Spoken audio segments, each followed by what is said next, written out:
We be casting off now.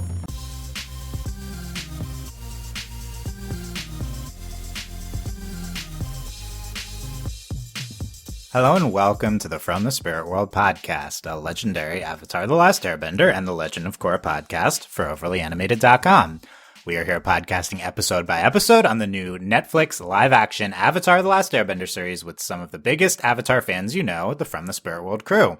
New podcast generally out every Monday, Wednesday, and Friday for the next few weeks as we go through the season. I am your host, Dylan, and today I'm joined by Sam.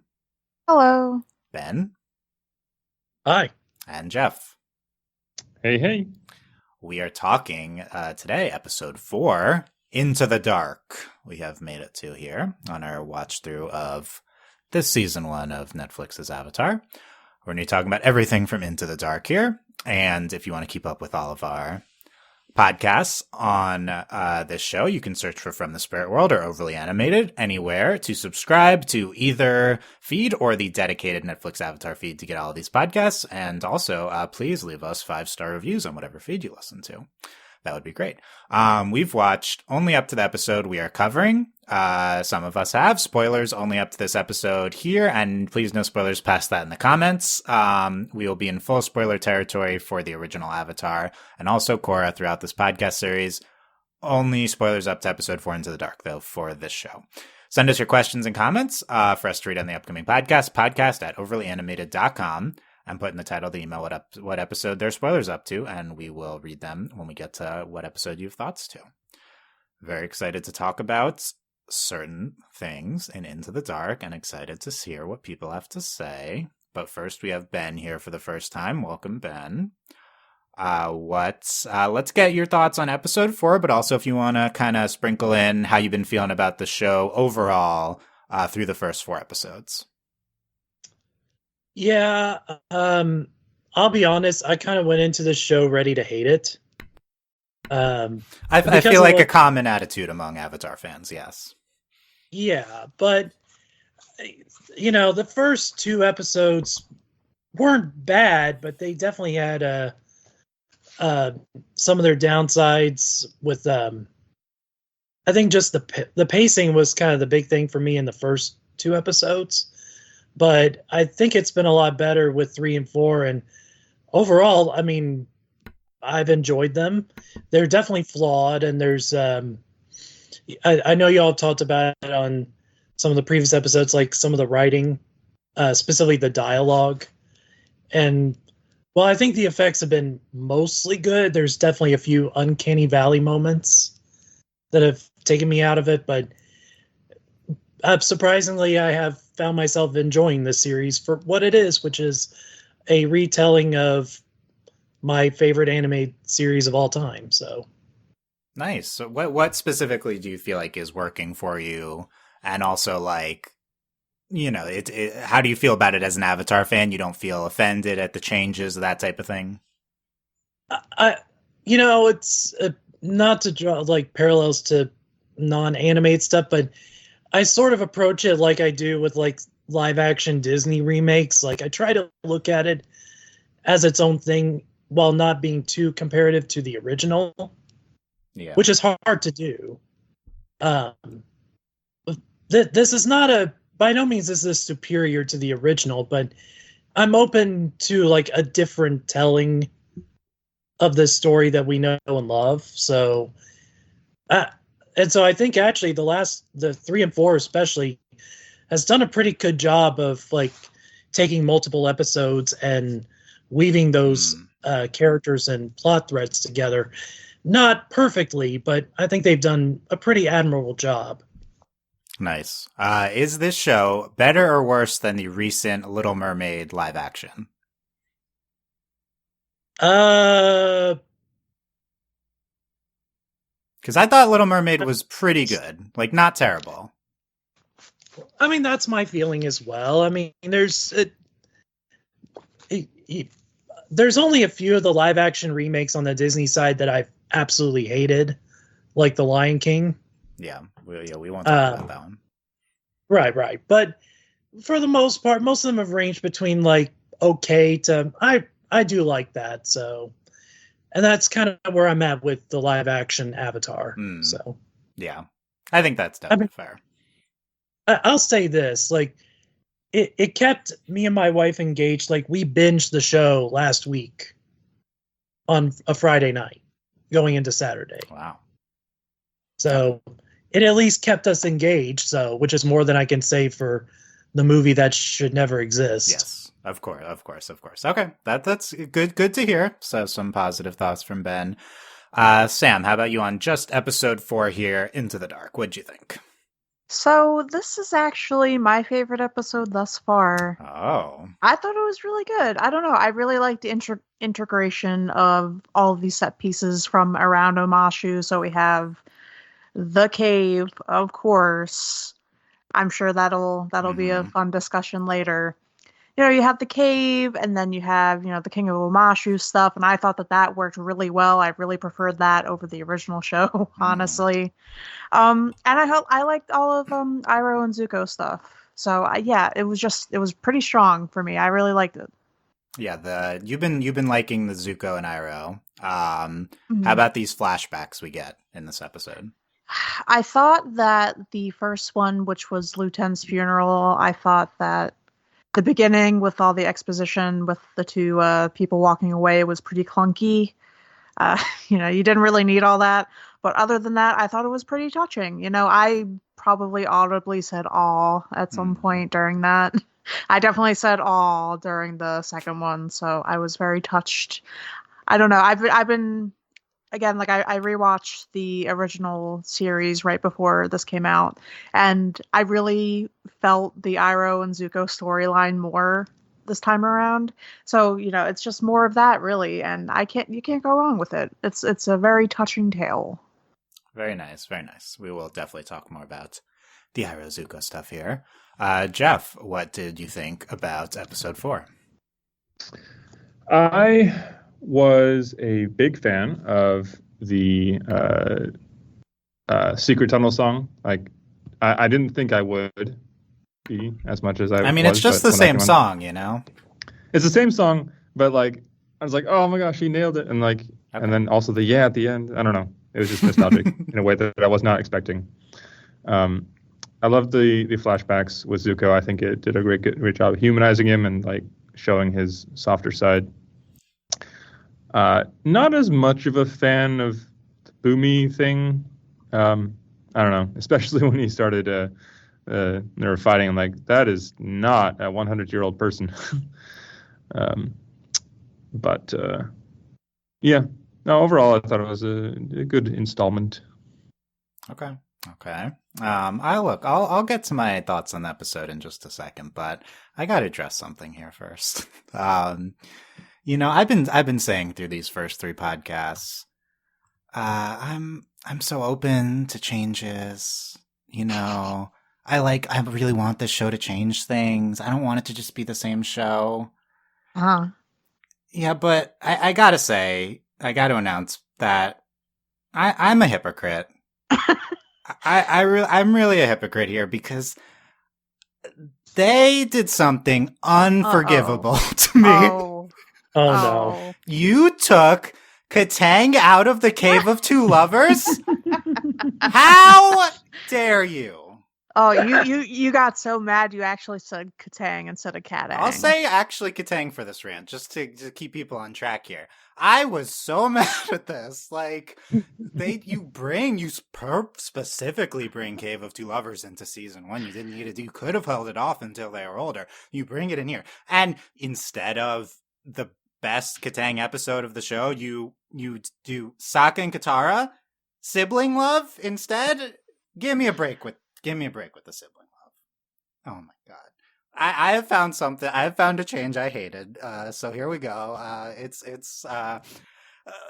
appreciated the extra Sokka Katara content, but look, if you want to take away Aang's crush on Katara in season 1, fine. Like, it's hard to adapt, whatever. Just don't change this from season 2. And this is like the one thing that worked best about them early on in the show before we start getting the season 3 stuff. And you're just like, nope, we're not going to do it. You shoved the lack of Kataang in my face here. Why don't you this show? Gosh, so offended.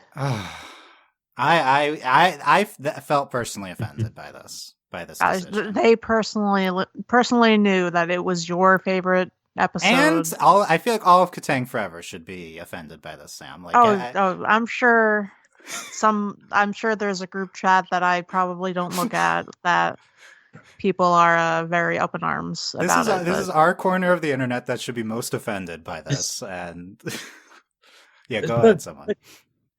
But what if they're building to something better maybe next season?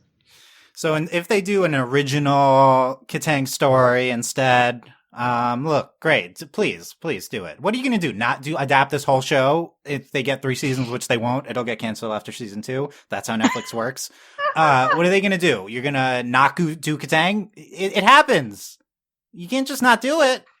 So you take out the best episode, it's going to happen anyway. I think it's more likely this show will get its proper ending than say One Piece, which is adapting. What are they up to? Like 1,000 episodes of that anime? It's true. There's a chance they finish this one. There's a chance.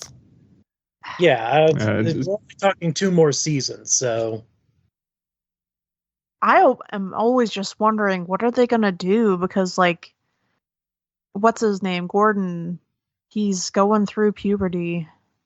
Yeah, and Ali was showing us some clips. He sounds a lot older now. He's like completely different. The cute kid thing can't work when your voice is crack-a-lacking, so.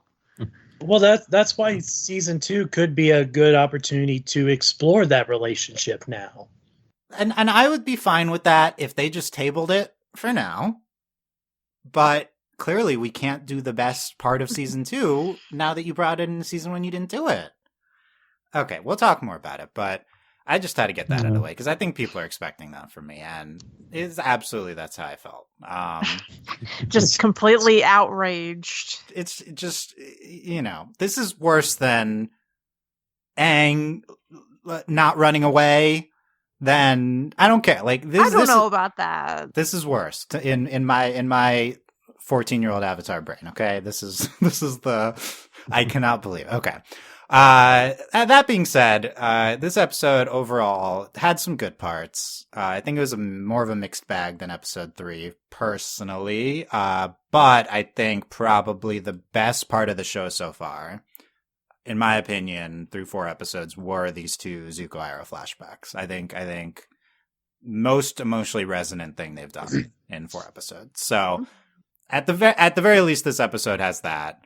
There's some other good stuff in there. Like there's some good Sokka Katara stuff, even if they, in addition to not having Kataang in the Cave of Two Lovers, also butchered the Love is Brightest in the Dark and added some nonsense on top of it. That was really stupid. That was so dumb.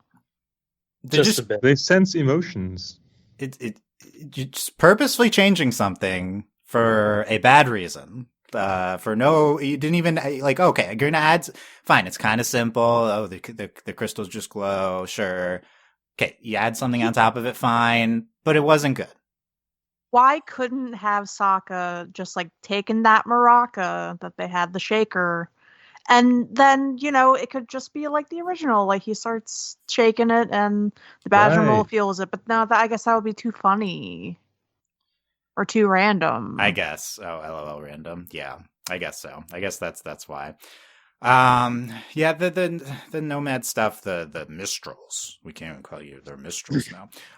It's fine. It was fine. Bumi, I think Bumi was good, like the way they did him, the visuals, everything.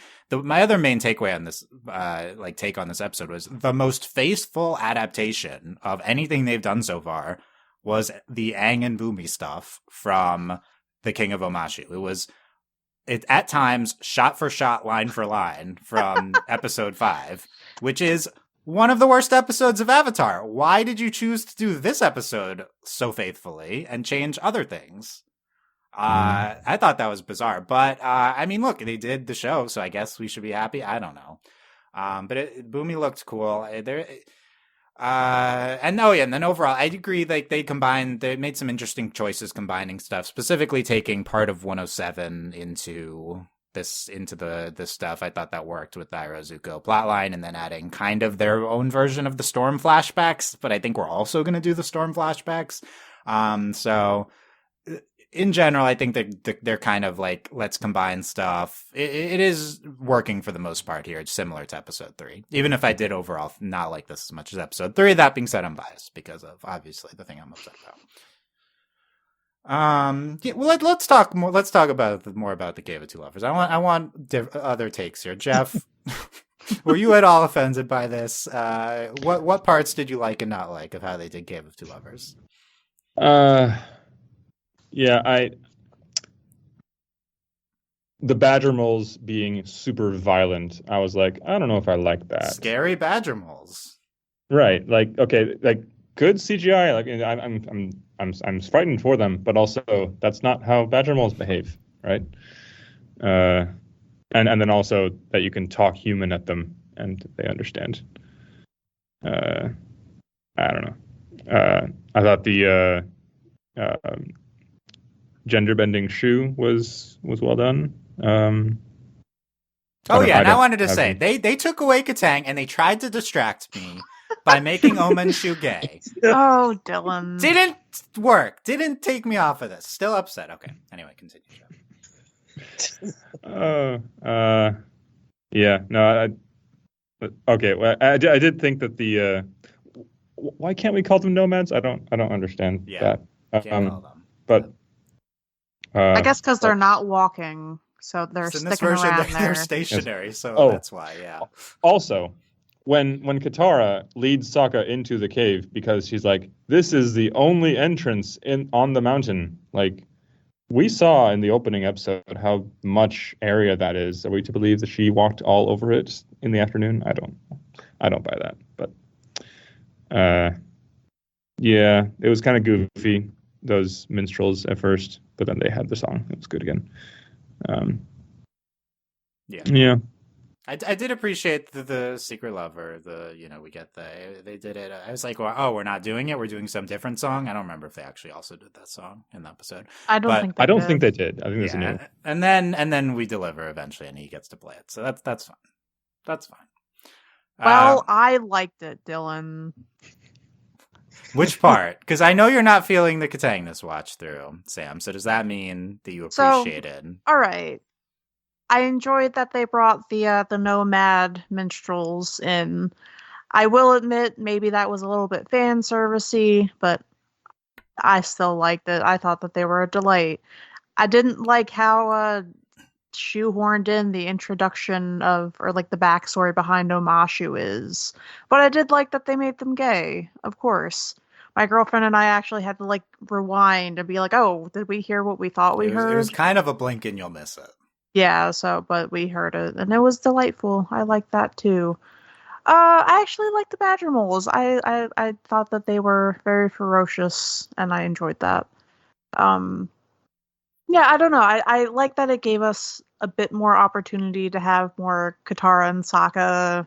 I don't know, get more of a feel of their dynamic and who they are to each other. Blah blah blah blah blah. Of course, I didn't really like the whole badger moles responding to love and feelings and all that. That didn't make any sense to me. And honestly, it makes sense to me for the tunnels to be underneath Omashu, because, why would they just... I don't know. The thing about the Cave of Two Lovers in the original, like, it's just like a journey to get to Omashu. Yeah, it's next to Omashu anyway. Yeah. But I don't know. I like that it's underneath. Like, it gives more purpose to why it's called Omashu, other than just being like a settlement nearby.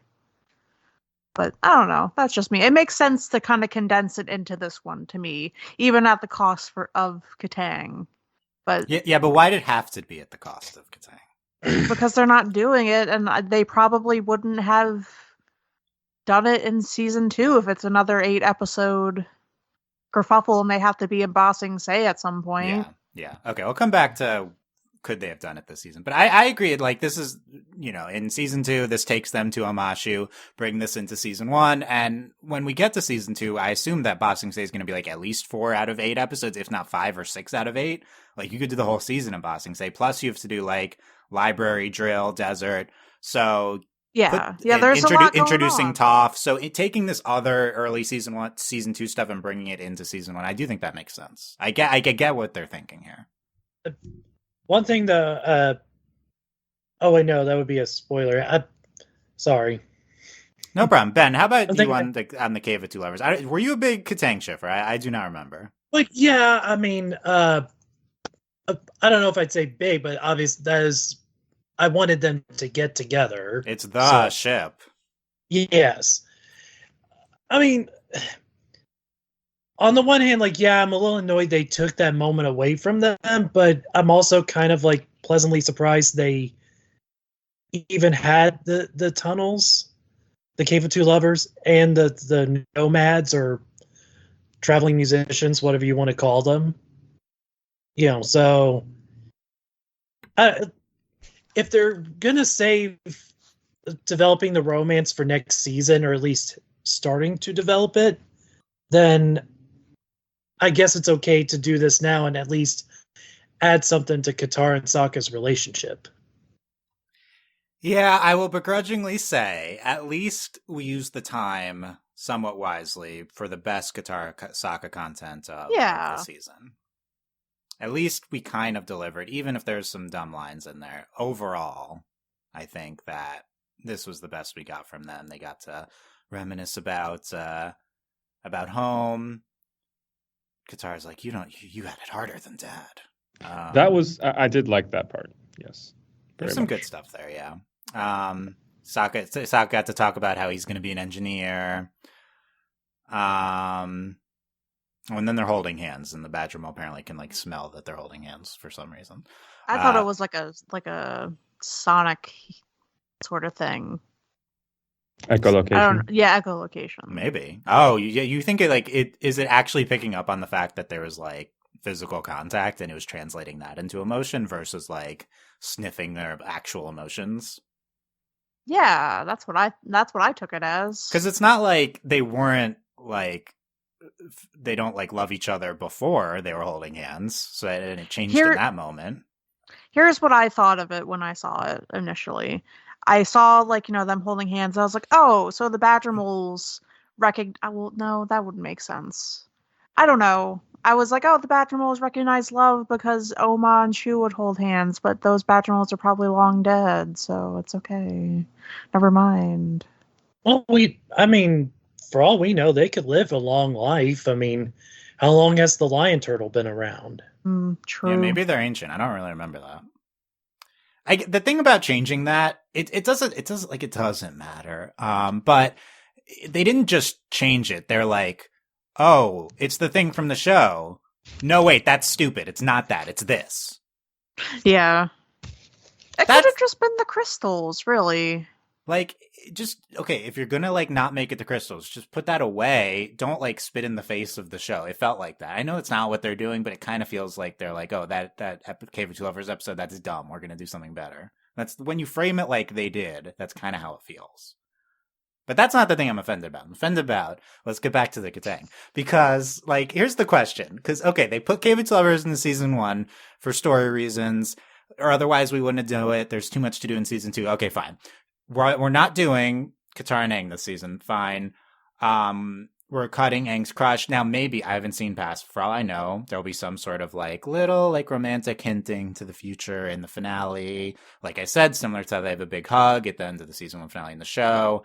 But, okay, we're cutting Aang's crush, blah, blah, blah. Could they have done this anyway? Here's my thing. I talked, I think in the episode 2 podcast about how, okay, like actually there's like a lot of baggage around Kataang from where they're both coming from. Sure, fine. Like it's problematic, whatever you want. Like it's not an ideal place to start a relationship. Sure. What I love about Cave of Two Lovers is that it strips all that away.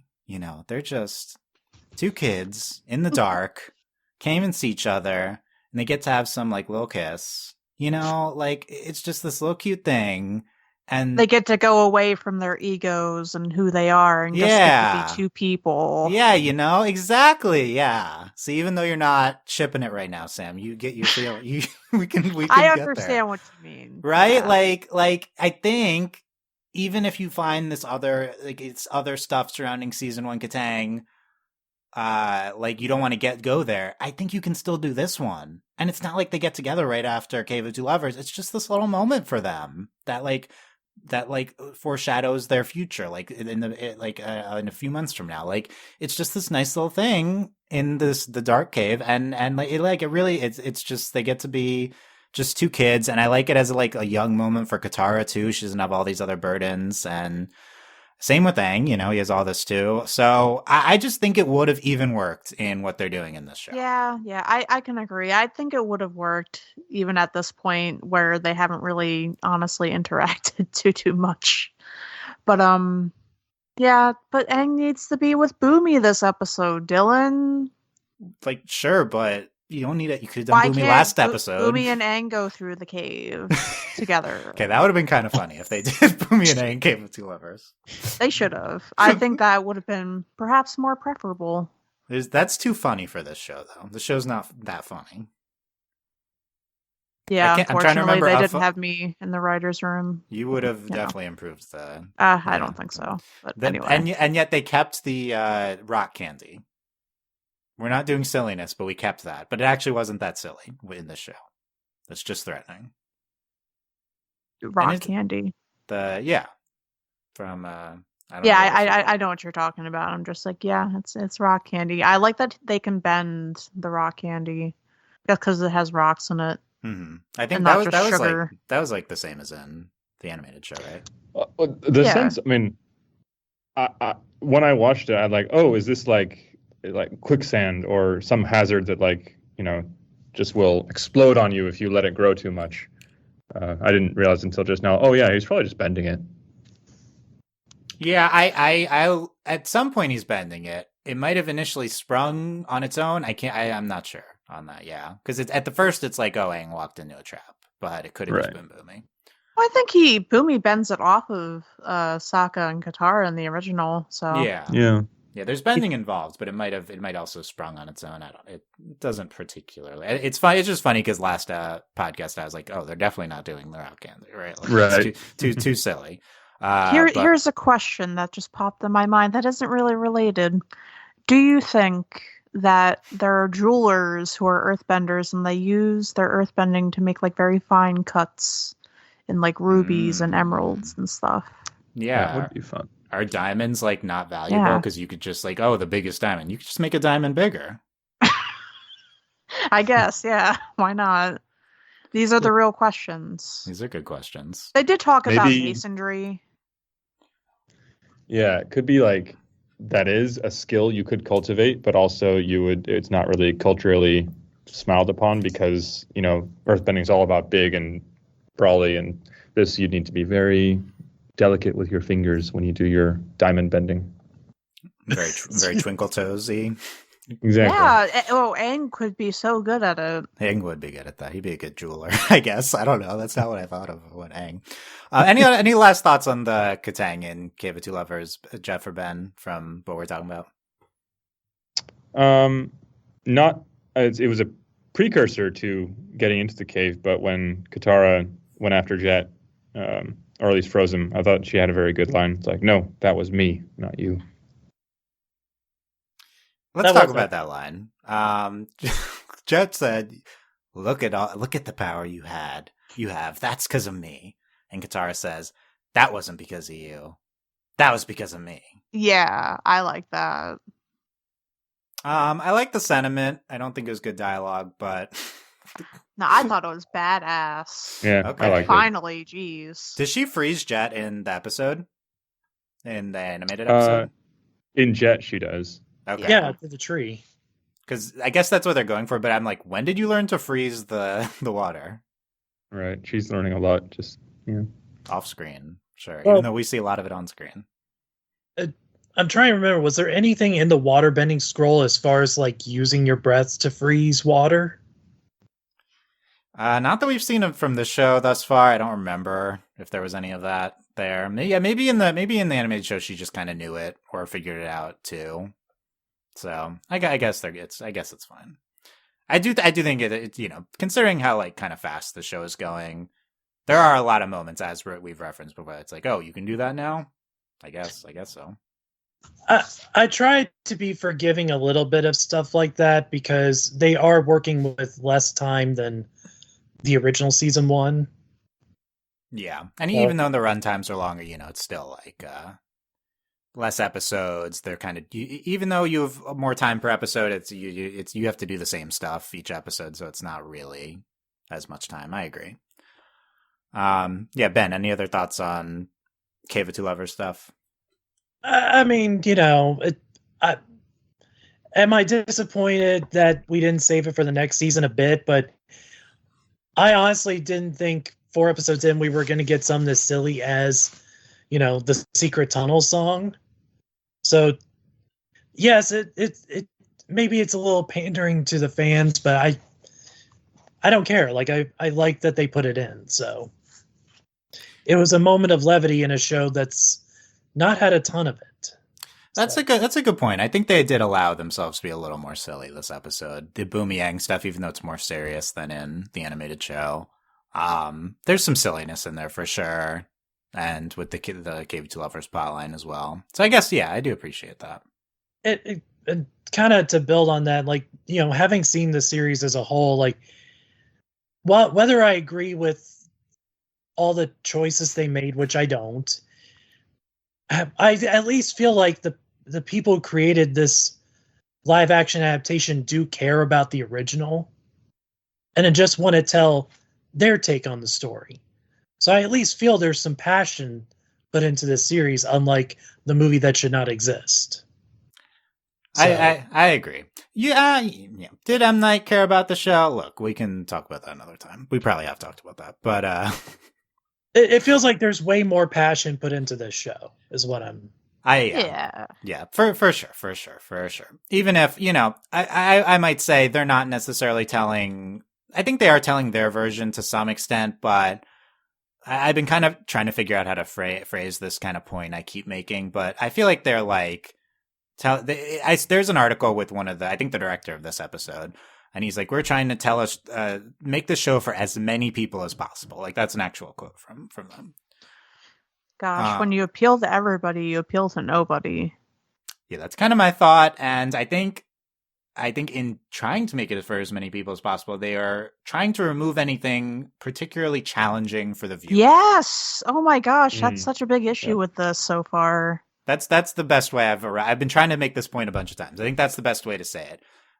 I'd said it before though. It's like the reason they remove Sokka's sexism is just because they don't want to do it. They want to be him to be appealing, and they don't want you to be challenged in that. Do I have to like Sokka? Oh, he's sexist, and it's 2024, and we don't like sexist people, but he's still kind of cool. Like, let us feel that. Let us have that debate. But no, we're not allowed to. We're not allowed to oh, should I hate Aang? He ran away. Oh, no, boy, he doesn't run away. We like Aang. Didn't you know that protagonists can't be problematic? They can't have flaws.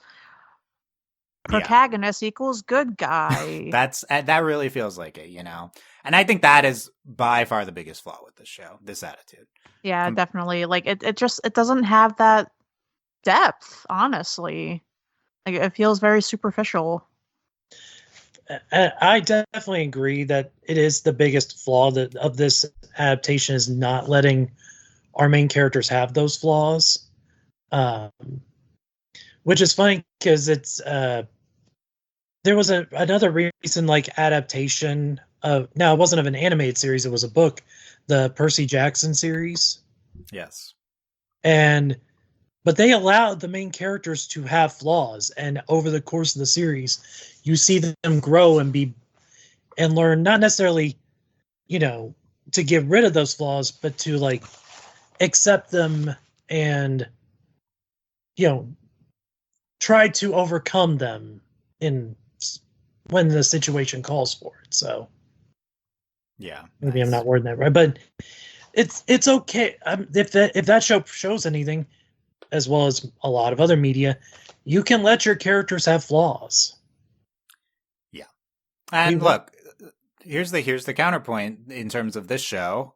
I think potentially they're allowing, at the very least, Zuko and Iroh to have flaws. and maybe that's why they're the best characters of this show. We could let's talk about them, because I was here's at least, well, this isn't like the headline with Zuko and Iroh this episode, but I was struck by how it's, I can't remember from the animated show, but Iroh seemed less apologetic about the Fire Nation here than I remember. Does that make sense? Like he's just kind of like, yeah, that happened. That's the reality type of thing. Instead of like, yeah, I have a lot of regrets about that in terms of how he came across to that guard. Mm.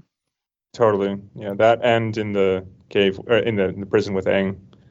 With Aang too, right? He comes across so much nicer. It's when he's interacting with these non-Fire Nation people in animated Avatar, but they kind of let him be a little bit more of an antagonistic force. You know, there's clearly conflicting stuff within him. But honestly, I like this version of Iroh worse. but at least it's in contrast to their flawless other main characters. You know, like so I guess I do kind of like, at the very least, it may be darker Iroh to some extent is what we're going for. I don't know. I think it's basically the same, but yeah, Jeff, you think do you also feel he's like less, I don't know if apologetic is the right word. Yeah. Like when, with exactly what you said with the guard, when he's like, sometimes the wars make us go do bad things and bad choices. He's like, is that supposed to be an apology? He's like, I'm not talking about me. Yeah. Yeah, he's like, actually, you're bad too, right? Friend. Speaking of that scene, though, the guard, I thought emoted very well. I was very moved by his tale of woe. He doesn't belong in the show. He needs to go, like, I don't know, on The Walking Dead or something. Yes, his caliber is a bit. Was Iroh on the guard? This was that like part from? So I knew this was from the show, but I had to look it up, from Winter Solstice Part 1. It's the Spirit World. Zuko rescuing Iroh from being captured. Is all that guard stuff even from that episode? No, I don't think they ever had that conversation. Yeah, no, he was just like, "You're going to Ba Sing Se." Yeah. Iroh was like, "Oh, Ba Sing Se," and he was like, "Yeah." So they just capture him in that episode, and he leaves the Paisho tiles and all that kind of similar thing. Well, he leaves the stinky sandal, the original. Yeah. Oh, the sandal. Okay. Does he? I think he leaves tiles at some point. Yeah, it's too funny. So it's possible that Iroh in this version is less regretful about his actions, but I also wonder if he's almost sort of putting on a front, because when the guard was like, "You've never experienced loss," and he walks away, you see kind of this shift in Iroh's facial expressions. So I do wonder if some of it is just a front he's putting on, like a show of strength when he's around these guards. Yeah, that's a great way of putting it. I completely agree. I think they're going for the same Iroh on the inside. I just think for whatever reason they are having him put on this front of the Dragon of the West. Keeping more of the Dragon of the West persona instead of his like fat and happy, like whatever he talks about, you know, like talking about tea. I mean, he still goes to that with Zuko, but he hasn't been that way with other people really so far.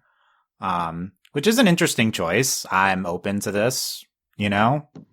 I don't think it's a bad reflection of real life. I mean, not to get too philosophical, but, you know, like, even speaking for myself, like, you know, when I'm at my job, I definitely am I'm a lot more like, I'm trying to think of the best way to put this. Like, I'm not as loose as I am at home with, my wife. Like, you know, I can feel more relaxed here. Whereas at work, I kind of have to put on this mask of like seriousness all the time. Definitely. Maybe, and I think that's maybe what they're going for Iroh. Maybe if down the line Iroh's more comfortable with Aang, he'll be able to kind of open up more. Have to feel like he has to be less hard with him. I do like that we let Iroh and Aang have this scene here. I think that's a good start to Iroh interacting with other characters. I feel like most famously with Toph next season. One thing is that one line that Iroh had in that conversation was like, no, I owe him or whatever. Yes. Like, and I guess that's supposed to be come out with the flashback to the funeral. Yes. I don't know if I think they could have had Iroh say a bit more in that scene to kind of bring the point home, but he just seemed shell shocked. I think so, supposed to be a precursor to the flashback where Zuko saves Iroh by being kind to him. Right. In the funeral. Yeah. Not very subtle, I think, in that regard. I don't think the show is particularly subtle. But yeah, do we want to talk about these flashbacks? I feel like to me that's the star of the show this episode. Mm-hmm. I agree. Mm-hmm. Are these completely original flashbacks? Yeah, I guess they are. In the storm, we just see the before and after the Agni Kai, but not like him leaving. Is that correct? We definitely didn't get anything of Lu Ten's funeral in the show. Yeah, in the original series. I don't remember us getting anything of like Iroh being like, "I'm joining you." No, Yeah. I think we got a flashback a little bit later in that story when Zuko was still healing, but this was in season 3 with the Western Air Temple, I believe. Oh yeah, okay.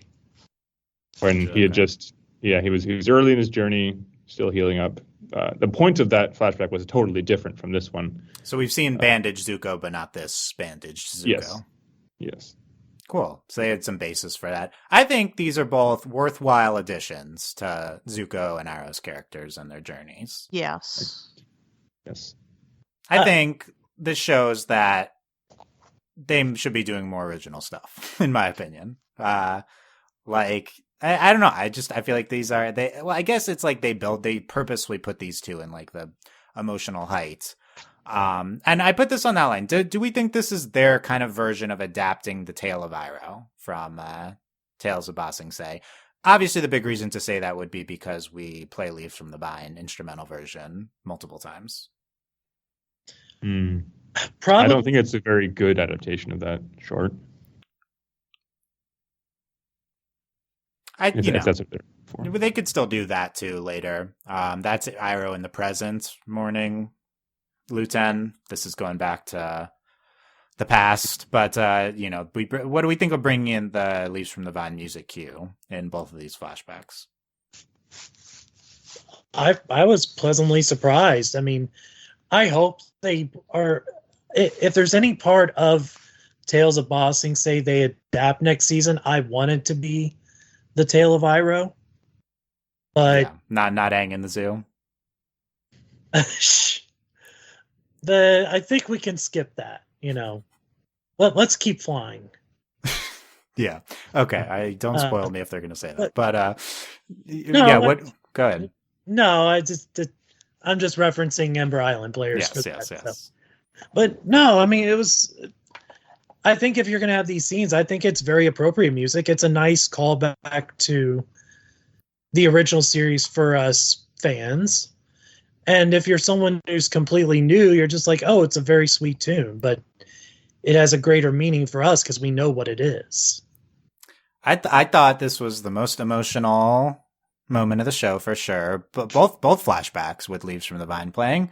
But I wonder, was it just because I have already existing emotions associated with that song from the Better Show, and that they were simply tapping into that by playing it?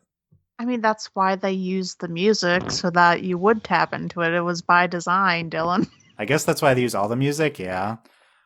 Like they wanted to invoke that feeling. Of course, I don't know why else they would have used the music if not to do that.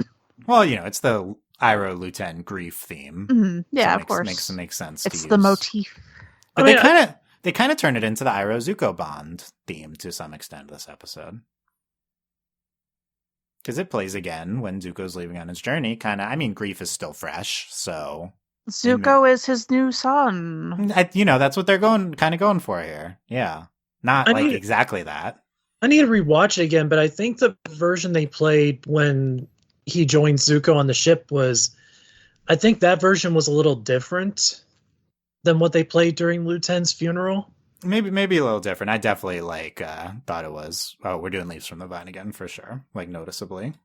I think it just sounded more uplifting in a way. Like yeah, probably. Yeah, they're yeah. Well, that moment's like they're there for each other, and they're in these really hard moments for both of them.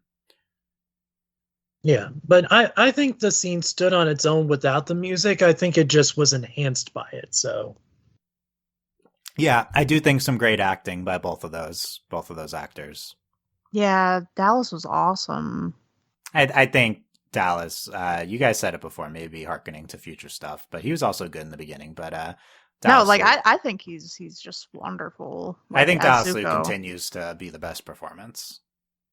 Really, on the whole, I think the show as a whole is very well casted. For sure. Yeah, Ben, for you, we haven't got your thoughts. What are the performances that stand out to you?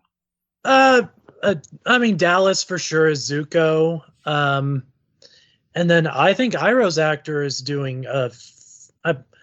I wish I could remember everyone's names off the top of my head, but I don't, unfortunately. But Iroh's actor is doing a wonderful job. I think Sokka's actor is doing great as well. Yeah. And I like Aang and Katara, but any issues I have is not with them. It's more like just, I guess, the lines they're given. It is true. I will say I continue to kind of unfortunately feel that Aang and Katara's performances are a little lacking behind the rest. I really do want to where's my I didn't copy over the pronunciation guide that line today. That's what I was looking for. Gawadillo's performance, but they're just so young. I feel like it's kind of inevitable that there's gonna not be as much for both of them. I kind of feel that way. Unfortunately. Yeah, Paul Sun Hoon Lee, that's who I was trying to remember, and Ian Owsley. Yes, Ian Owsley, Gawandio, I should say. And Gordon Cormier, I think he continues to do Joy pretty well, but the rest is okay. He holds up with Bumi though. I think he does a good enough job with Bumi. Yeah, and that's some tough material. He's pretty out there. Well, especially because I just saw who played King Bumi, and I cannot believe it. Oh my gosh. Yeah, who do you know his actor from somewhere? Yeah, he was in the movie Pitch Perfect, and he stars in the show Ghost on CBS. Oh, he's the guy in all the Ghost promos for the show I don't watch. Oh my gosh, I cannot believe that's him. Like, that's such a crazy makeup job they did. He's like a 40-year-old guy. What? I'm looking at the actual picture of him. That's wild. Yeah, I gotta give the show credit. I did not know that was him. Wow. I mean, in the show, he looks 40 years old, except with like an 80-year-old head. Well, yeah, but isn't that when he has this moment when he takes off his shirt in the show and he's ripped too? Isn't that from the show? Yeah, ripped, but not like super young. I don't know. I mean, old man ripped. I don't know. He's hunched over in the original series, and then like he straightens up, and he's got, he's got a very ripped body in the animated series too. So, all right, maybe I'm. It's just these things are more noticeable in live action, and for sure. But yeah, back to Zuko and Iroh. Yeah, the performance is pretty wonderful. I think this is Paul Sun-Hyung Lee's best episode as Iroh. And then Dowslu also just nails the flashbacks with younger Zuko, I feel like. I'm sure, like I said, we're going to see the Agni Kai. It just feels like we're building to that. So interested to see that and how that is handled by him as well. But this is great stuff. I mean, okay, to go over, we had Liu Ten's funeral and Yudozai give the BS kind of not really grievances consolation, right? And then Zuko kind of comes and does the same thing, but then actually gives his emotional connection with Liu Ten and gives that to Iroh and then sits with him, which I thought was really sweet and a great way to handle this, because there's no equivalent of this, and I'm impressed by the material for Zuko and Iroh here. I like how Zuko said that it was an honor for both Luten and Iroh to die in service of the Fire Nation. I like that slip. Well, that's the kind of the crap Ozai was saying, right? But this shows that even younger Zuko has actually a heart underneath behind. Yeah, that came out as like something that he'd been coached to say. Yeah, by his dad. Yeah. And I love young, awkward Zuko. It's very endearing. Yes, that is also older, awkward Zuko as well. Yes, also very endearing. It's still the same Zuko, which honestly I had a hard time feeling in the original show. But it's a very wonderful transition here, which obviously it's the same person, so it's going to be a little bit easier than two different animation models. I will say he doesn't look particularly young in the flashback, but it's fine. They gave him long hair. Isn't that good enough? I guess that's good enough. His lieutenant is officer medal. He gives it to him, and then he sits with him and Iroh cries. Yeah. And to that point, Sam, about like Zuko in the original animated show came across as I think he came across as really lighthearted in the flashbacks, and then in present day he's just like grouchy. So that seems like the Agni Kai with his father really did a number on his entire psyche, whereas in this rendition he seems still a little bit more emotive. Yeah. Interesting. Yeah. An interesting change in the Zuko perspective. And then the second flashback, Zuko leaving for his journey has the bandage. And I was like, how about a friend? And everything I need is on this boat. That was such a corny line, but like it was pretty cute. And then he's like, my tea. Yeah. I should work on my Iroh impression from this show. I think that does feel like something Iroh would say, though, to be fair. Yeah, that's right. Even in the original show, I think he would have said something like that. Yeah, it's very sweet. It's like the rest of the show, very in-your-face dialogue, but it is very sweet here. I do want to bring up just a little tidbit. So back in the day, we had the DVDs and they had DVD commentaries, right? So in the Siege of the North commentary, I think Mike and or Brian say something to the effect of, you can't really do this cheesy dialogue in live action because it's just like soap opera acting, in reference to Jason Isaacs as Zhao. And like, I think that's a very good point on the dialogue here. It doesn't work because it's too, I don't know, it's too simplistic. Wow, I don't remember that from that commentary. That's what a foreshadowing by them there. All the way from 2006. I will critique this dialogue a little bit. Just the "how about a friend" line. A, it is cliche in and of itself, and B, I think it shortchanges their relationship. Like, Iroh is much more than a friend to Zuko, right? How about a father figure? No, that's going too far. But how about an uncle? I don't know. How about an uncle? Yeah. No, it just feels very, very stale. But the music I think does big work here, and the performances. It gets there. I feel like for me. Yep.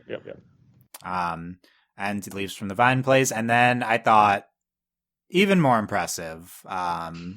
Not even more impressive, but I thought like, okay, they did nail the flashbacks, but then we transition to Zuko on the boat, paddling Iroh back after he makes the choice to go after Iroh instead of Aang. There's no moment from the show where he chooses Iroh over Aang. Is that this episode? I don't remember. He did that in the original. In the 107? Yeah, he was chasing after his uncle, and then he saw Aang flying off on the dragon. Yeah, so there's something somewhere there that they're doing here, and then overhead he sees Appa, and he's like, "Nah, uncle, we're whatever he says." It's not gotta take you home. Gotta take you home. As the Leaves finishes, yeah, I'm very impressed by that the storytelling there. Mhm. Yeah, it's just a show that can pull off this level of emotional storytelling, and yet purposefully tries to remove anything challenging character-wise from the rest of the crowd. It's such a weird show with so many highs and lows. It's pretty wild to try to evaluate this show. Yeah. It's Oh. very tonally all over the place. Yeah, I mean, but maybe the challenge they're going for is like, how can Sokka learn to be a good brother? I don't know. there's we'll get to Kataang. Yeah, I mean, we talked about it enough already. But there's good Katara Sokka material, and they're relating to each other better, and he is probably improving as a brother. So it's not, there's stuff there, but at the very least, I feel like they really nailed the Zuko Arrow stuff, the relationship. Like honestly, there's a chance that at the very least, there is easily a chance that this show does the Zuko Iroh relationship better than animated Avatar first season one. At least there's a chance of that through 4 episodes, because this is some of the even if you compare it to some of the stuff from, and I haven't seen The Storm in a while, so there's great stuff in animated Avatar, but this holds up to this is something that actually holds up to animated Avatar for sure. I agree. Agree. Material. Yep. Cool. Look, we have positive things to say too, so that's good. I think overall we've been pretty positive on this series, compared to some discourse out there. I don't know. Right. I'm curious if you're listening. Write in wherever you're listening. Comment. Are you surprised at how positive we are, or did you like it even more than us, and you're surprised how much we've been critiquing it? Like. I'd like to know that as you guys are listening. Anyway, anything else about the Zuko and Arrow's stuff this episode you guys want to talk about? It was all fantastic. So yeah. There's the Zuko Arrow fight with the guards. That's pretty good too. I liked it when Zuko was pretending to be a prison guard. It was very, I don't know, cute. This seems too good of acting for our awkward Zuko. Yeah, right? Why is he so good at this? Like, I mean, he wasn't that good at it, but he's shown no competency for any social norms in the show so far, and he kind of was able to pull this off. Something I will say, I didn't mention, talking about my thoughts on the first 4. I think the action overall in the series has been pretty fantastic. I mean, the CG isn't perfect on the bending all the time, but it's engaging action, at least, unlike, again, the movie that should not exist. Yeah, and that this scene was good when they fight the guards, and then Iroh spares the guy, and then he throws what I guess that's notable. He puts little, very tiny rock chunks into his back. Was that from the show? I don't remember. The little rock shards. That feels right for live action. I don't know. It feels realistic that you could hurt someone with little rocks. Yeah. Yeah. I mean, it's essentially a dagger. That's what I thought it was. Same here.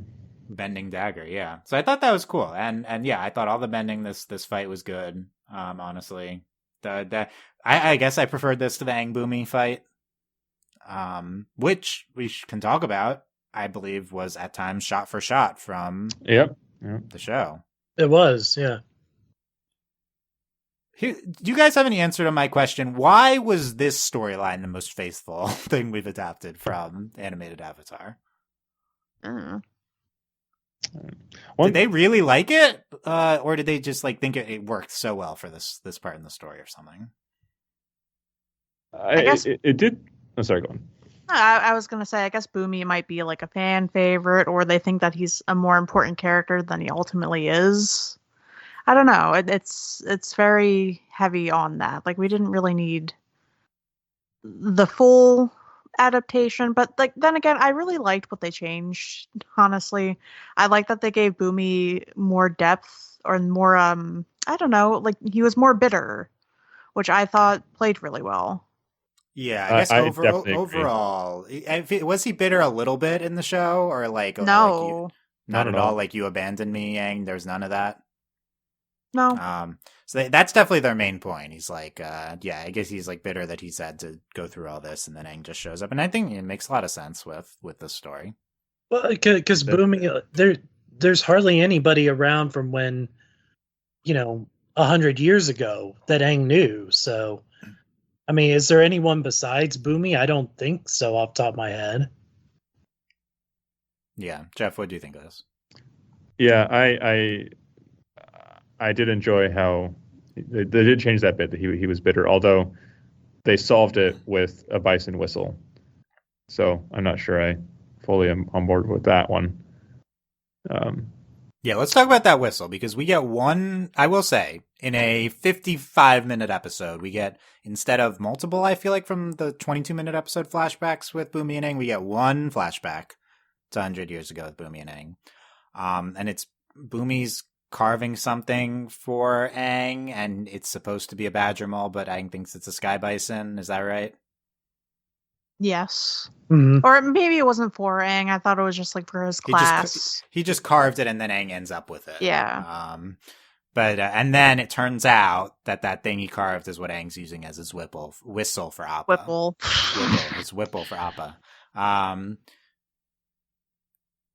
And then that's what gets Bumi to turn around. That Aang's like, remember, this is so important to me. You made this for me. Now I'm using it to call Appa. Yeah. Power. Is that what? I don't remember. Did he turn around? I don't remember exactly how this went at the end, if I'm being honest. Yeah, I kind of tuned out a little bit too. I was like, oh, okay, that's the connection we're going for with the Apple whistle. Sure, Yeah, I like it. I like that. Sure. Yeah, I thought the dialogue was kind of corny as always, but I thought it was a good way to sort of resolve their conflict with each other by showing Bumi that he really did care. I do like that. I also like the part where Bumi was like, "You got to make tough choices. Like, who gets the blankets and the food?" I think they're probably not going to revisit that at all, but I wish they would. I agree. That doesn't seem like something they'll get into too much more. Yeah, are we going to add does Aang have to save Katara or the whole Northern Water Tribe type of thing? Like, probably not. Probably we're not going to do that.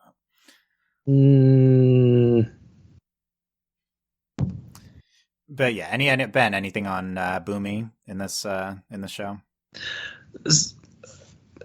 I mean, I Bumi being bitter probably makes more sense in a way, because I mean, obviously the last 100 years has sucked, for lack of a better term, but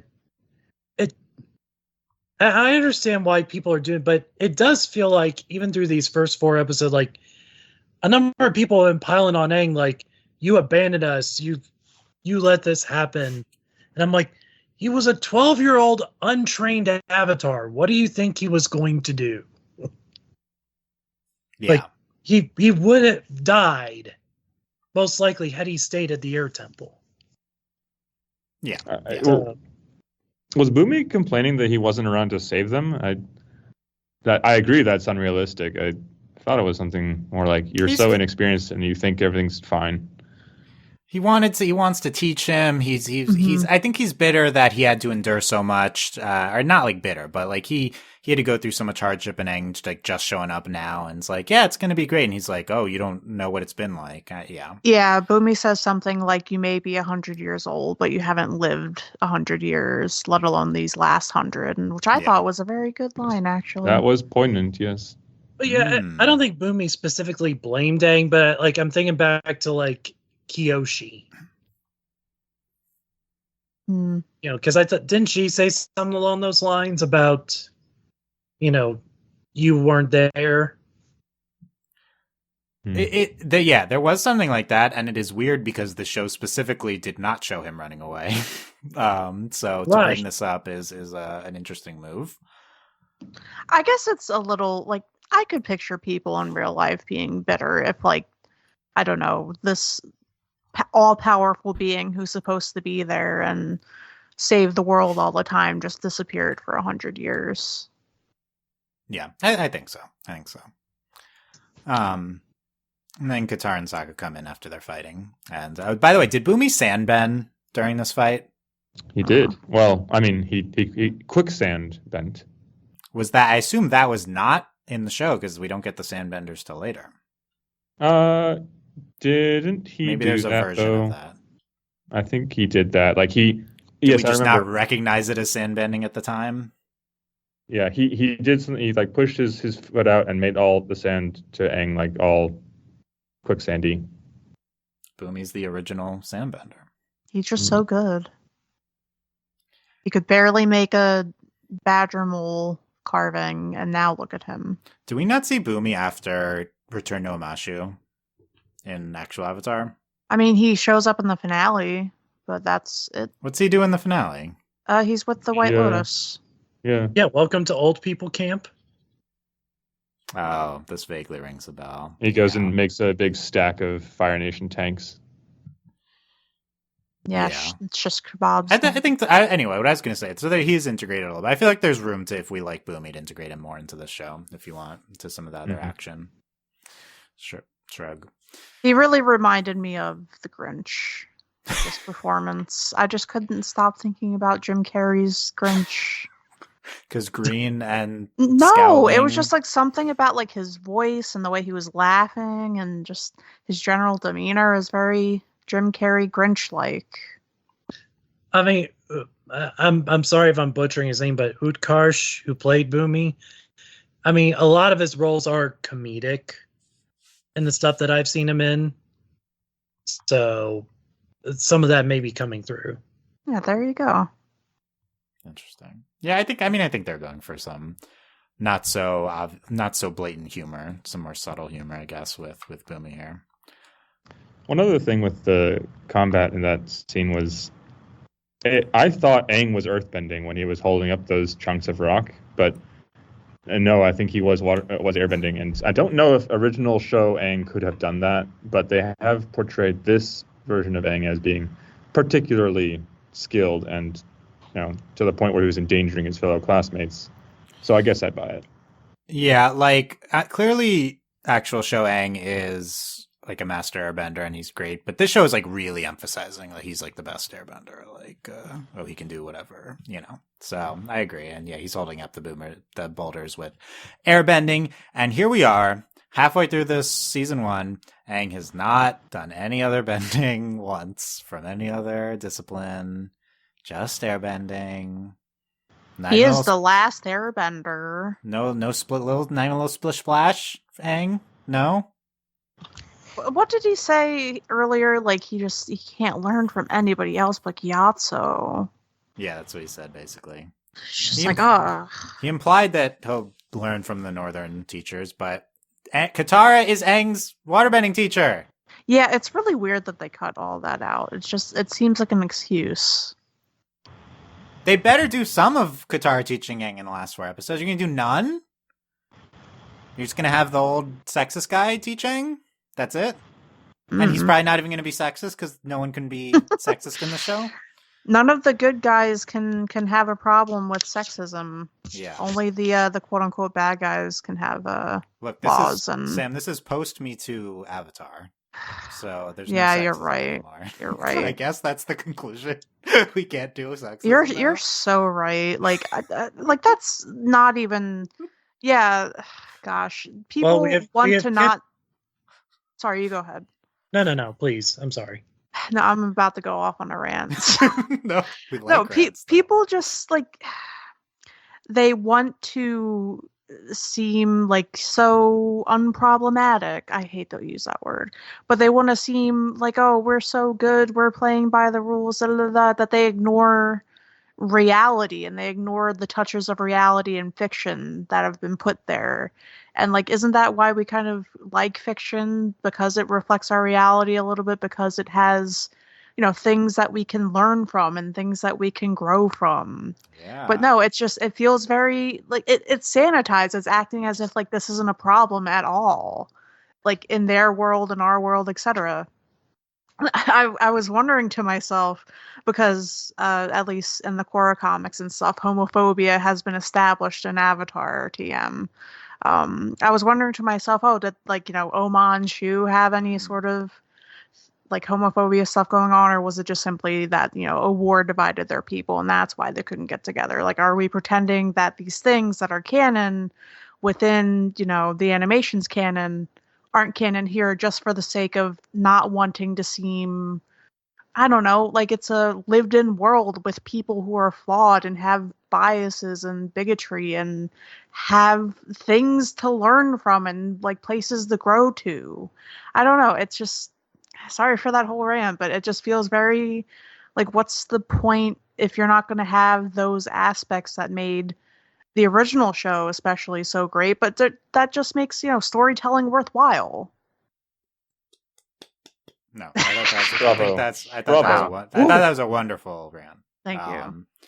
No, it's not even that they are making. I think you're maybe evoking this sort of like queer fiction debate of, should we tell a story where people overcome realistic bigotry like in our world, or should we show a fantasy world where there's no bigotry and people just get to live their full selves? We're not even, I don't even, and like, I think there's bad validity in all sides here of that debate. I don't think we're even getting into that. Like, yeah, I don't think so either. That was just like a little off. Like the show doesn't get into it other than just saying that, oh, Oman Shu, they're right, both like she. Well, let's talk about that. The show isn't even getting to the point where we're just letting people be their best selves and like in a world without bigotry. Because all we see, their little queer rep that they put in here is this Oma and Shu story. And it's a blink and you'll miss it reference to that actually whichever one of them was a guy is now a girl. It's like, oh, that's nice, but what, are we supposed to applaud that there's this, like, this is nothing. This is, we're not telling their story at all. It's just like a little reference. And sure, I'd rather have this than nothing, I guess, but it's not like this is in place. It's not like this is in place of any actual, like, progressive representation in the show. Like, this is just like more of a Easter egg.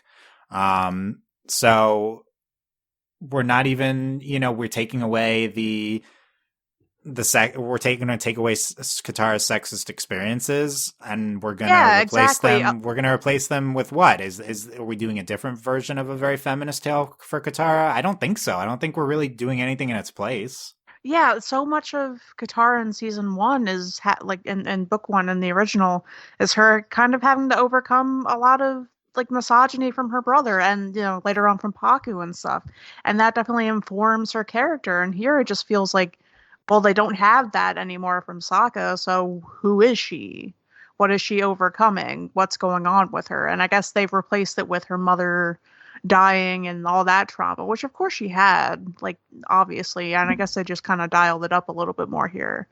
But I don't know, like, people are multifaceted. They have more than just one issue that's bothering them at one time, and if you have a character that's, a good, well-rounded character, they'll have more than just like, surface level issues. Like, oh, my brother, he acts like my dad. And like, maybe that's not so surface level now that I think about it. But it doesn't dig deep into, I don't know, things that make somebody themselves, Yeah, like whether you like the type of stories that show characters overcoming bigoted experiences, let's say Katara in this instance, whether you like watching that or you like watching characters be happy, like it's meaningful showing them overcome things and that informing who they are. And I don't think the show has replaced the meaning that we took out by taking away all the sexism in this season with really anything for Katara thus far. I don't think anything we've done has particularly enhanced her character versus the animated Avatar. Yeah, I agree. In any particular way. Yeah, so I'm open to different approaches. But I feel like so far this ain't it overall with Katara. Like there's some good stuff. And look, there's good stuff with Sokka here. Like you referenced a little bit. There's some depth with Sokka in this episode at least. At least we're given something. Let's build on that, hopefully, in the last 4. Yeah. I don't know. What were we? Where did this rant begin? What was the? I don't even remember the genesis. Any Jeff or Ben? Any thoughts on anything? There's a lot of topics here. Any want to jump in on any of this?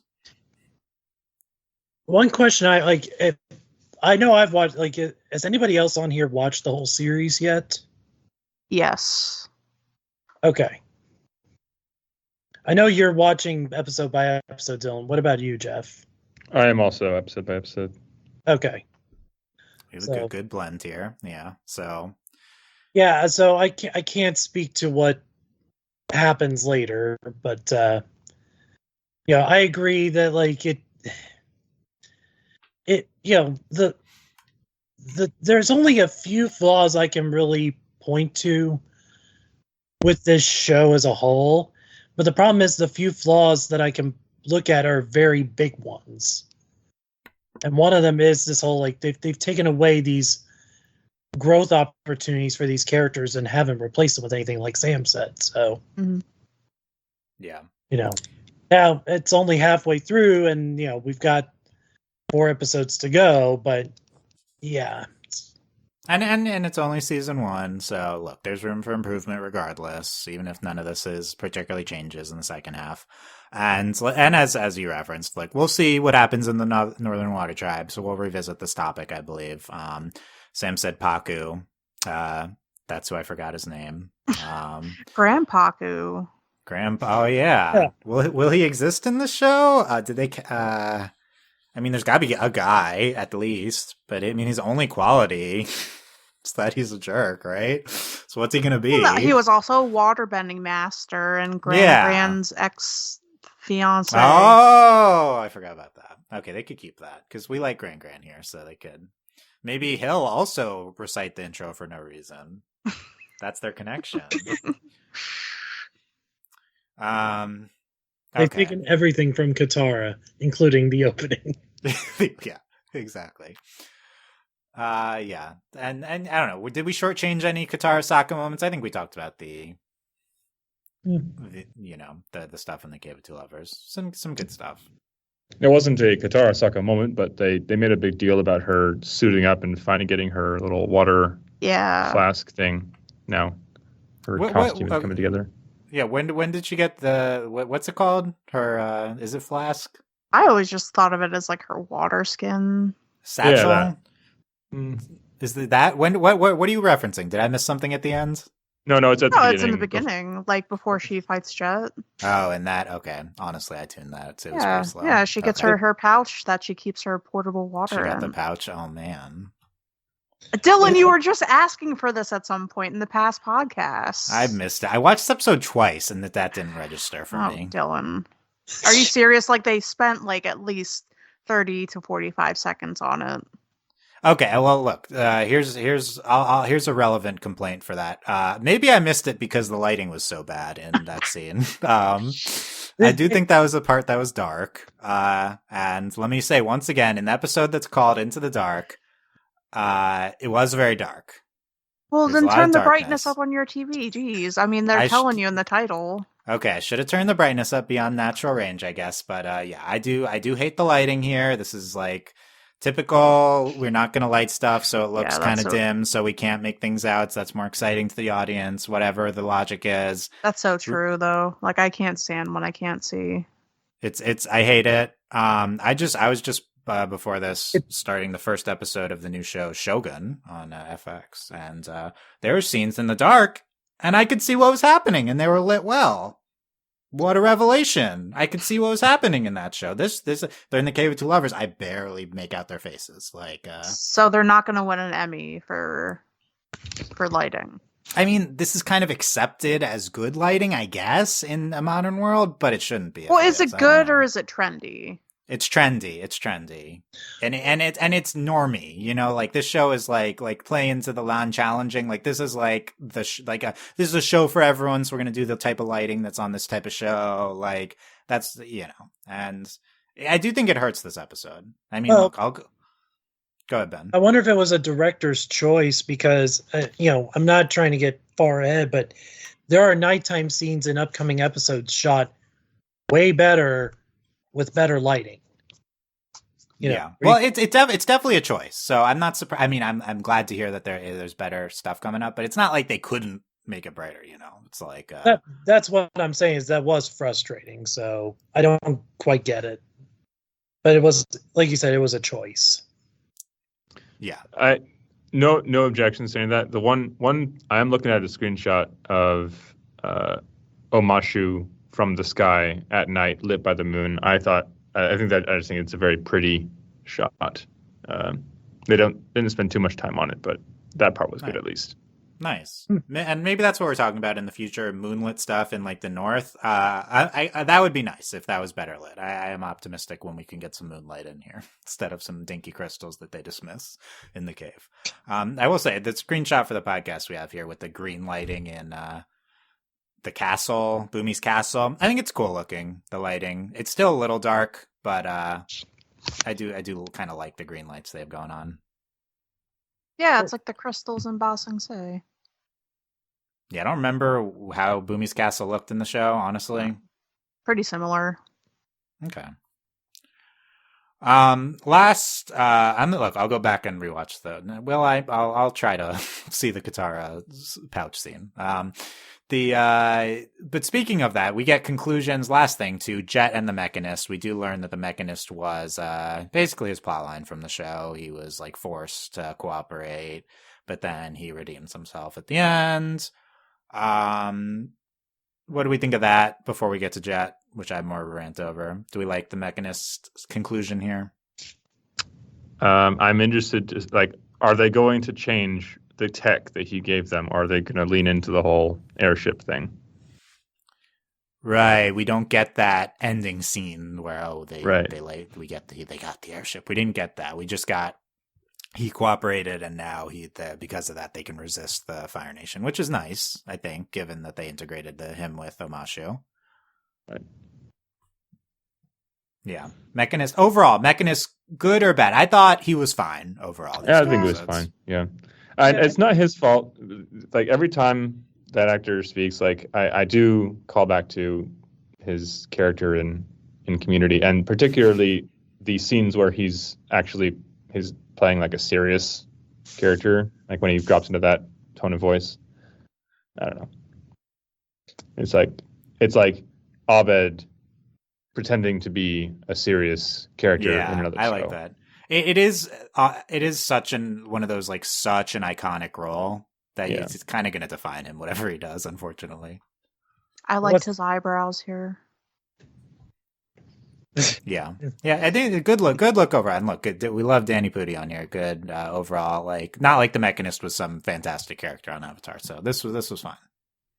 What's funny is I've never seen Community, so for him, I'm hearing Huey Duck's voice from the new DuckTales. I think he is on that. Yeah, he was Huey Duck, okay. one of the triplets. Okay, yeah, sounds like he sounds like him here. So yeah, about Jet. I'm just gonna reinforce my criticism of Jet from last podcast, which I could have waited till this conclusion here because my point is more obvious. Again, no challengingness to the viewers. We cannot end Jet on a morally gray note. We just have to condemn Jet. So that's kind of what I'm pissed off about here. And look, original Avatar, Jet also bad in the first episode he's in. So it's not like they're doing anything different, but I just think it's a missed opportunity. He's even more I feel like they lean into him being evil even more in the conclusion here. And he's like, Katara's like, you've forgotten what you're fighting for. You're fighting because of hate. You're like a firebender.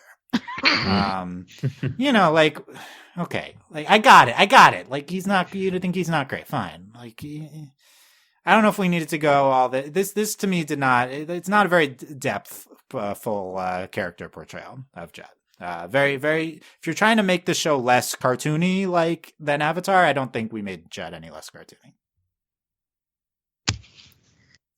Agreed. I did like the freezing him, nice. And I don't know, it's some nice moments for Katara, I guess. And I guess I do like that she credited Jet later. It's not like she's written him off completely. It's yeah, actually Jet told me that. I don't know. It's interesting. Anything else from anyone on either Jet or Mechanist? When will we see Jet again? Ba Sing Se. I guess normal. Yeah. All roads lead to Ba Sing Se, apparently. What if they didn't bring him in for Ba Sing Se? What would they do instead? I mean, I think that Could go in a lot of different directions with Bossing Sai. They're good. They're gonna have bring some them scrolling text in the beginning of one episode. It's like, oh yeah, Jet died. Yeah, we haven't ambiguously killed him off yet, so that's good. We'll see. And none of the rest of his crew this episode, which was kind of the highlight of him to some extent last episode. It really feels like they should have wrapped it up last episode to me.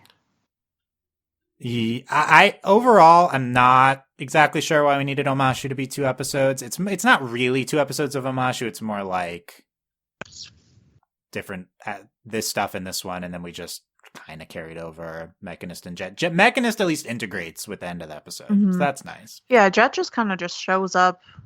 And then he's gone. Yeah. Yeah. I don't think I would have liked this last episode, this scene, but it's a very episode by episode binge storytelling. It's that's what we're doing, I guess. It's the nature of television nowadays, and the nature of Netflix television.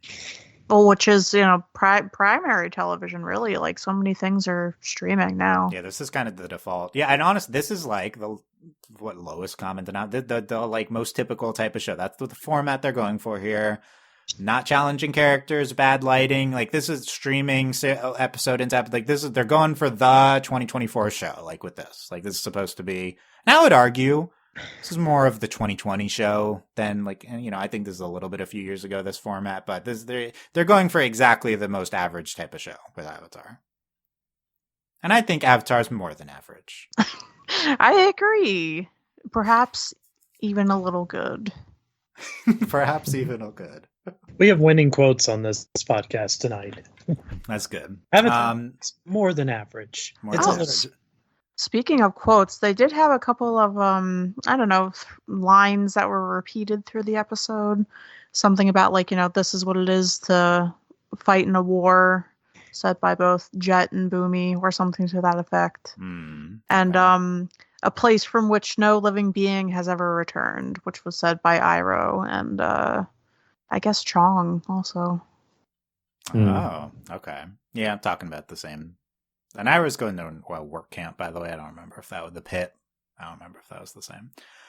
Did you rewatch it, Sam, this episode? Yes, I did. I've been rewatching all of them. Okay. Yeah, I was about to... Because I want to be prepared to talk about it. Well, you're very prepared, quoting things I did not note in the outline even. So that's yep, good. I watched it about an hour and a half before we started podcasting. That's the move so that you can remember it. That's definitely the move. Oh, yeah, because I like to do that anyway. Preparation is always good when you have the time to. Yes. Well, thank you. Ben, any other things from the episode we didn't talk about you want to note? Well, Mel's not on here, but if there's a hit. Okay, Hidden Zutara. Let's look. No Mel. Ben, what do you got for us for Hidden Zutara?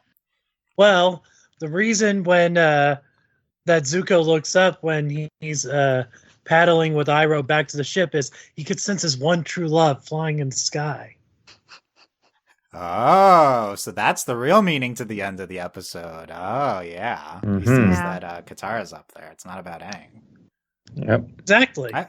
I like this. But just like Oma and Shu, they're forbidden to be together, so he can't express to his uncle that he saw his love flying through the sky. Katara, darling, come back. There's also such a modern day Oma and Shu, aren't they? So true.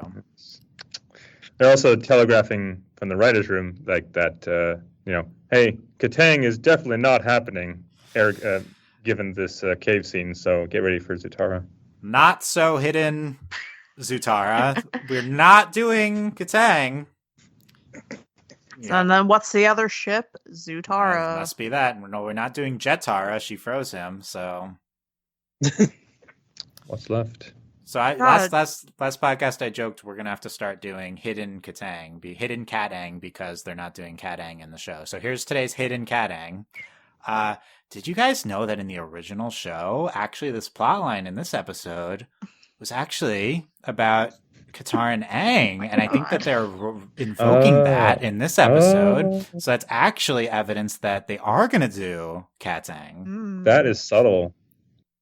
I know you guys might not have picked up on that. Okay, so yeah, I don't know if I did. Oof. Sounds a little bit too far-fetched to me. I knew it shouldn't have worked today. I could have been better prepared to see stuff like that.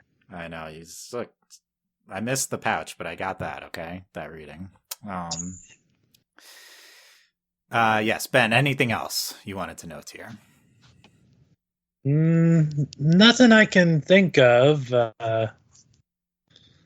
It'll be fun to continue talking about this because these next 4 episodes are going to be quite the trip. Oh, exciting. We'll come back to that in a second. But Jeff, any other specific parts of the episode? No, not really. I think it was overall an acceptable installment. Okay, well, let's get into feedback. You didn't ask Sam. Well, you kind of know. You said when you're two lines. I have one more thing. Okay, yes. There were not little, but there were statues of Flopsy in the palace when Aang was being brought in to see Bumi. No, Flopsy! I just forgot about Flopsy. Also, I liked Bumi's rolling chair that he had. It was very fun. They killed Flopsy. Wow. And it's immortalized as a statue. Multiple. Oh, man. I will say I love that in this one, it was like, Bumi was like, what idiot said put the tree bark in the tea? And Aang just casually goes, you did. Yeah. And that's what then got Bumi to go like, throw him a feast. Yes, which I remember from the original episode. Yeah. Okay, we have some feedback here from some fan named Allie. Allie couldn't stay away. Has gonna miss one podcast.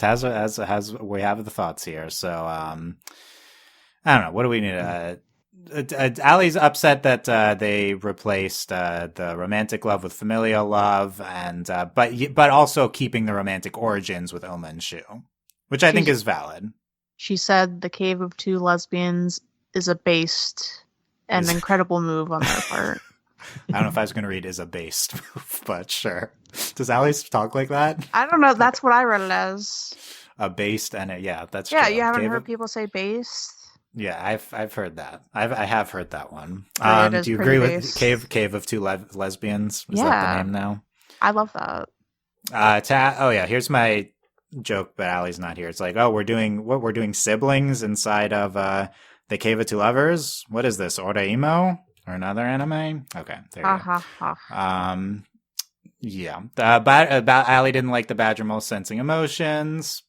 So Toph learned how to earthbend from sensing vibrations, says Allie.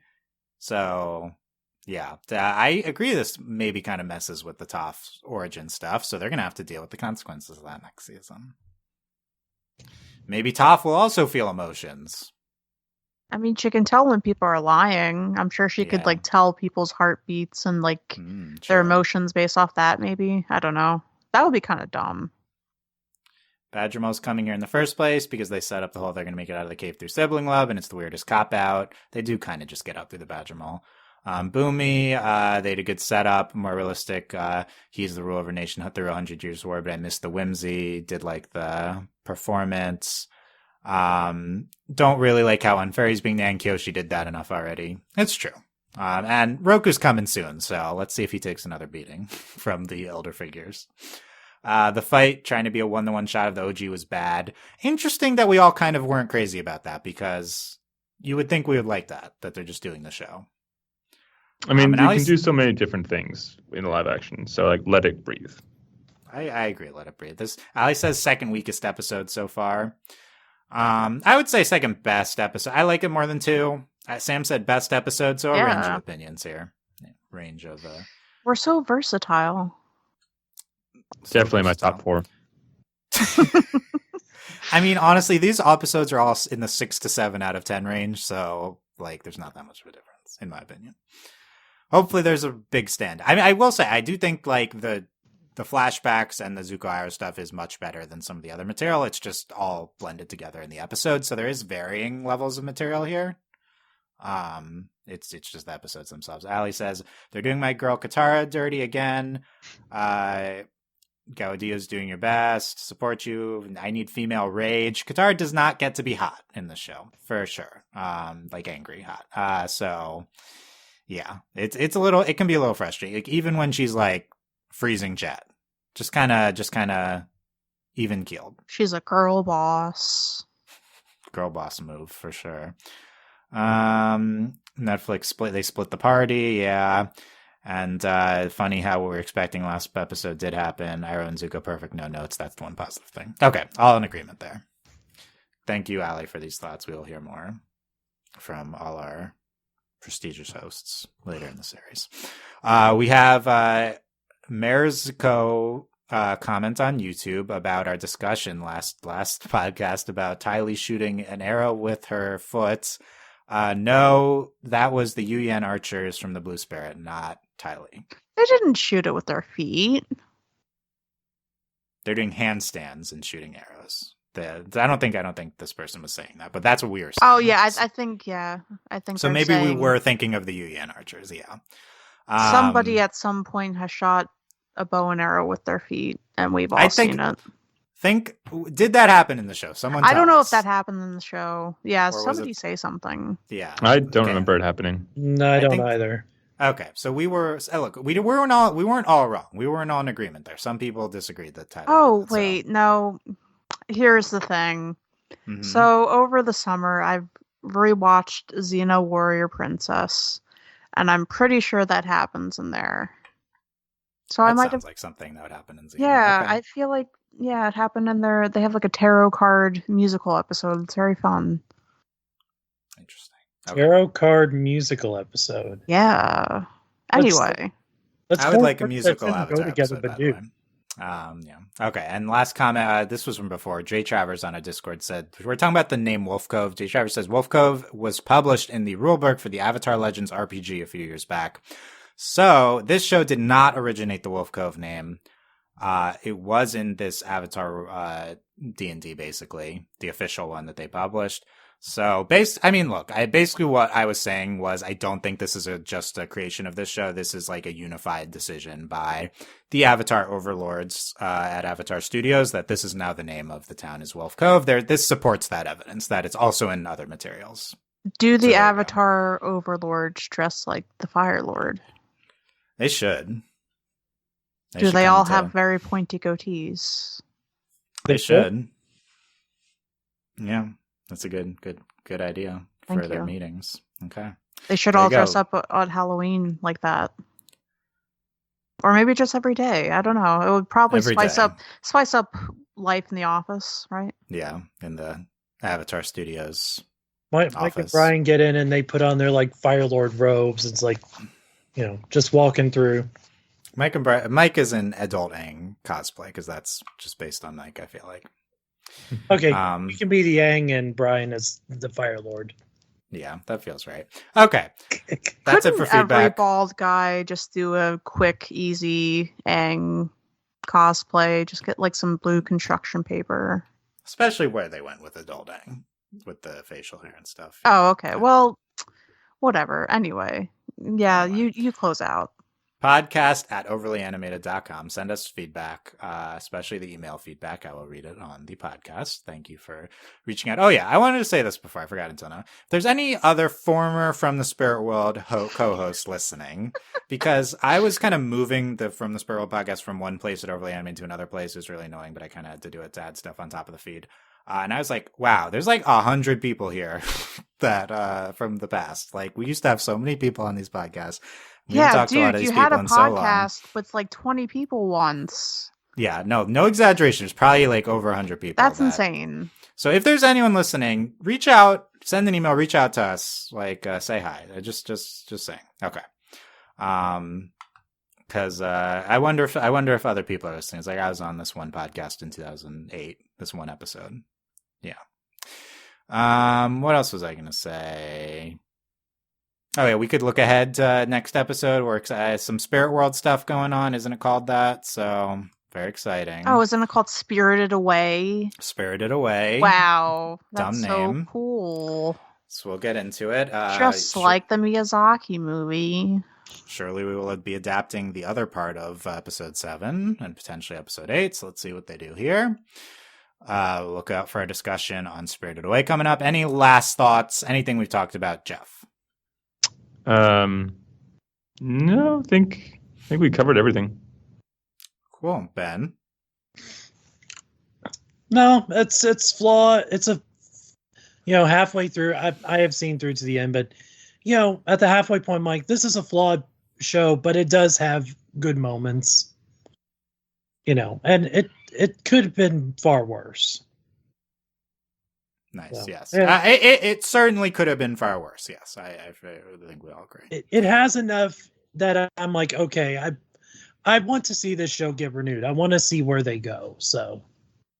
Nice. Yeah, we're still waiting to hear word for season 2. Not yet. So we will find out. And Sam, any final thoughts here? I do hope if they make a season 2, they bump it up to like 10 episodes.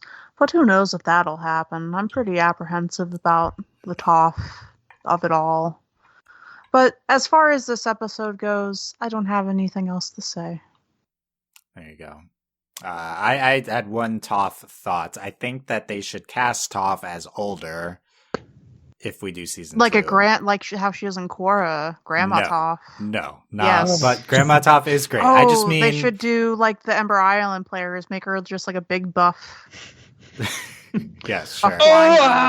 Yes. I mean, like 16-year-old Toph instead of 12-year-old Toph. And I say that just because 12-year-old actors can be a little rough. So like let's just go, and our actors will be a little older too, so we can just do a little older Toph when we introduce her. Yeah, I don't see a problem with doing that at all. I kind of wish this show aged everyone up. I know it's blasphemous, but I think it might have been more interesting if we aged everyone up 2 or 3 years. We can think about that one. I think there's going to be an age up because I think didn't the creators already said that this is a case some they're going to do. So yeah, so and they haven't even started filming yet. So next season would be like several years after this season. So they'll have to age everyone up. So So if they're keeping Toph Aang's age, at least she'll be like 15. So yeah, I guess. Wow, ideally, if they're aging everybody up, I guess Sozin's Comet's not going to come at the end of the summer, huh? Yes. That is the impression we're under. So we'll see if they present that next episode. You would think would be the episode they would say that. So we'll see how that goes. I imagine it will be dumb, whatever they say about it. Let's see if that's true. Okay, there you go. And last thing, you can support us on Patreon, patreon.com/overlyanimated. Thanks to all of our current patrons, especially our patron of the podcast, Steve. And thanks as always to our patron executive producers, Steve, Michael, and Phoenician. That is the best way to support these podcasts. If you are enjoying them, patreon.com/overlyanimated. And that is it for episode 4 discussion. Our Whirlwind podcast series continues on Monday for the podcast release, us on Sunday night with episode 5, Spirited Away. Gotta say, I'm feeling it a little bit with all these podcasts. Getting tired. So maybe we'll do some good Spirit World stuff. That'll make me happy again. We'll see. Oh yeah, you need your tank refueled there, Dylan. You're not too enthusiastic. I know. I was trying to be enthusiastic with the ranting. So no, you were. That at least got us there. But hopefully, that's fun podcasting too if they do things that piss us off. So hopefully that, and not just mediocreness. So we'll find out. Just gotta find something that's rant-worthy in every episode, no matter what. Yeah, exactly. That even if it's the tiniest little thing. We'll find it. We can do it. Go hard. Okay, however you find your joy. So. Yes, joy in quotes. Yes. Okay. Thank you guys for listening. We'll see you next time. Bye. Bye. Bye.